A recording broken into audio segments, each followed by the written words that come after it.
good as he'd expected to feel. That soon passed. He'd broken his word, and he was going to hear about it when Krystal woke up.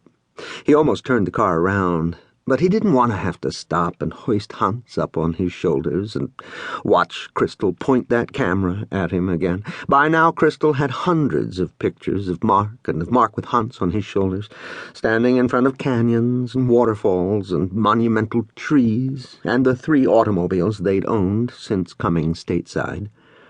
Mark did not photograph well. For some reason, he always looked discouraged. But those pictures gave the wrong idea. An old platoon sergeant of Mark's had an expression he liked to use, free, white, and 21. Well, that was an exact description of Mark. Everything was in front of him. All he needed was an opening.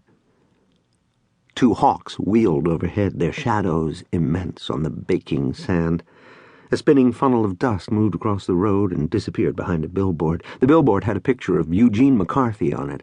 McCarthy's hair was blowing around his head. He was grinning. The slogan below read, "A breath of fresh air." You could tell this was California, because in Arizona, a McCarthy billboard would last about 5 minutes. This one did have some bullet holes in it, but in Arizona, someone would have burned it down or blown it up. The people there were just incredibly backward. In the distance, the mountains were bare and blue. Mark passed exit signs for a town called Blythe. He considered stopping for gas, but there was still half a tank, and he didn't want to risk waking Krystal or Hans. He drove on into the desert. They would make Los Angeles by dinner time.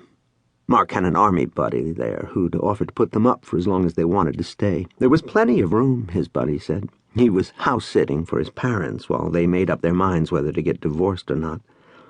Mark was sure he'd find something interesting in Los Angeles, something in the entertainment field. He had been in plays all through high school and could sing pretty well, but his big talent was impersonation. He could mimic anybody.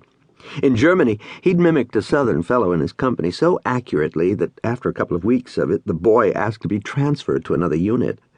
Mark knew he'd gone overboard. He laid off, and in the end, the boy withdrew his request for transfer. His best impersonation was his father, Dutch. Sometimes, just for fun, Mark called his mother and talked to her in Dutch's slow, heavy voice, rolling every word along on treads like a tank. She always fell for it. Mark would go on until he got bored, then say something like, "By the way, Dottie, we're bankrupt." Then she'd catch on and laugh. Unlike Dutch, she had a sense of humor. A truck hurtled past. The sound